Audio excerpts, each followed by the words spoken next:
say. It's okay.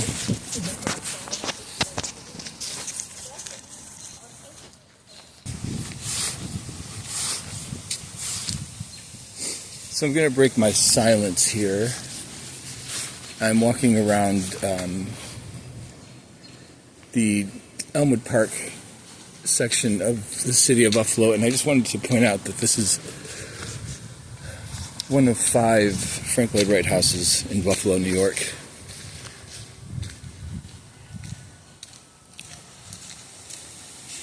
Frank Lloyd Wright being the famous architect. And the landscaping of this entire section was designed by Frederick Law Olmstead, who was the architect for Central Park in New York City. We have 4 Olmstead Parks here in Buffalo.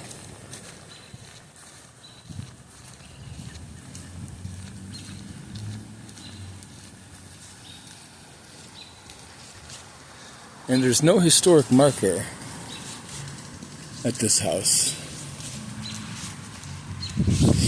but it screams Frank Lloyd Wright.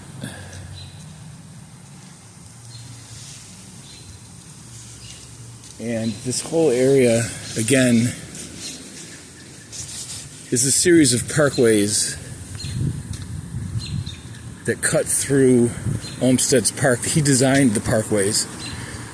So in the 1870s, 1880s, 1890s, 1900, during the Pan Am Exposition in 1901, there would have been all carriages, horse and carriages going up and down these streets.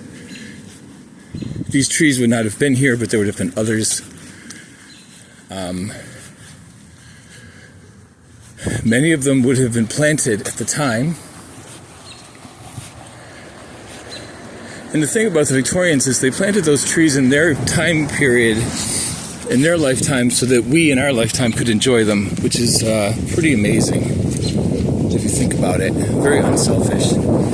People today would never think of doing something like that. We can't even keep the planet clean for future generations, let alone think about future generations and how the trees are going to look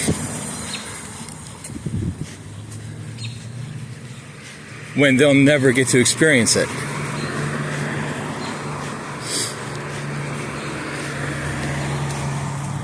And thankfully, the city of Buffalo is wise enough to understand that and protect it as much as it can.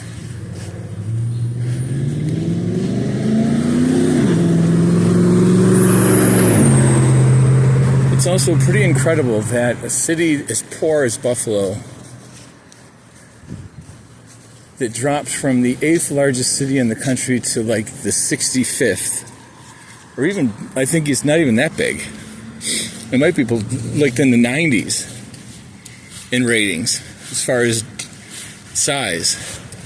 It's a very big city geographically because it grew very quickly. But it went from 600,000 down to 240,000, which is what we have now. And I'm pretty amazed that any of these houses, and there's a lot of them, you can't even see them all. But every video I've made of houses like this throughout this city are all occupied. People live in them. They bought them, they take care of them. So there's definitely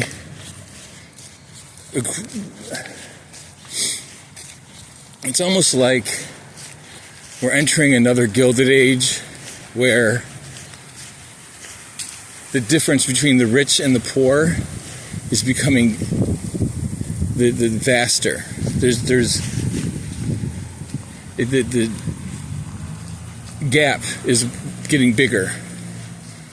During the Gilded Age, which was the 1880s, 1890s, 1900, up until about the beginning of World War I, you saw extreme rich and extreme poverty, with middle class in between, but the difference was enormous.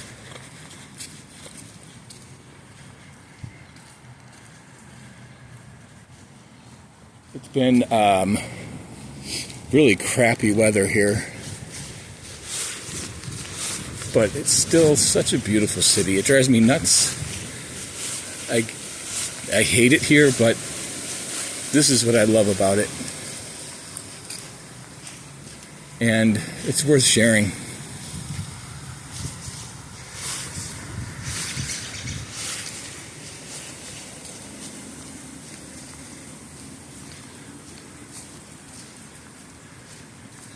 We've had so much rain, and the temperatures have only been in the 50s. Last week, it was in the 70s and 80s. But what's going to end up happening is, once we see the sun again, we haven't seen it since Tuesday. Once we have a couple dry, sunny days, everything is going to explode. As far as flowers, plants, everything will be so green. It's unbelievable. It's worth waiting for. I mean, the leaves just kind of came out of nowhere. Like, you wake up one morning and all of a sudden everything has leaves on it. But you went to bed and it was bare. And we've had so much rain that this is what keeps them going. This is Buffalo Seminary, which is a private all-girls high school going back to 1851. So from 1851 until 2025, the daughters of the elitist families of Buffalo attended this high school. In the 1800s, it would have been typical for the top 100 families in the city with teenage daughters to send their daughters to this school.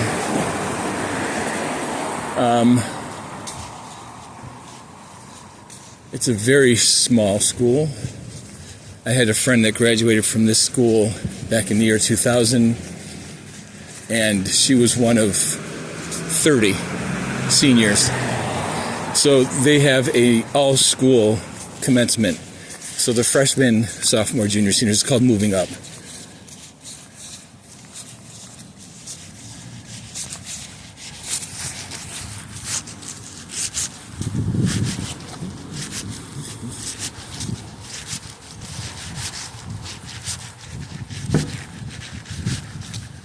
And this is actually the street she used to live on. So there's Buffalo Seminary. It's in the Elizabethan style. The building dates back to the 1870s. It's in beautiful condition. It should be, with the amount of money that they pay tuition. And this is, I forget the name of the street, Argyle. This is Argyle Street. I think I've put this into video a couple times. It's a fabulous street. And she used to live in one of these houses with her mother and her stepfather. And I loved their house because their living room had 2 fireplaces on either side. And then there were couches back to back against each other. So it made it look like there were 2 separate sitting areas in one big room with 2 different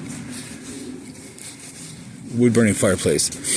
And they also had a wood-burning fireplace in their dining room, which they would light every night in the fall and winter and have dinner.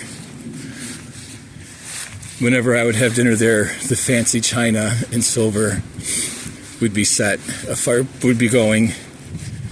And, but it was a very casual dinner. It was a lot of fun. They did it for fun. They didn't do it to be snobbish. They also had 2 Jaguars, convertibles. This is the house. Nothing fancy, nothing exciting. Nope, actually, this is not the house. Sorry. This one is the house. That's it right there. It looks pink, but it's actually beige. This one. It needs a little work. I think he still owns it. I know they got divorced. And again, we met her in the late 90s. So this was many years ago. So it's Saturday, Memorial Day weekend, and I am going to go now.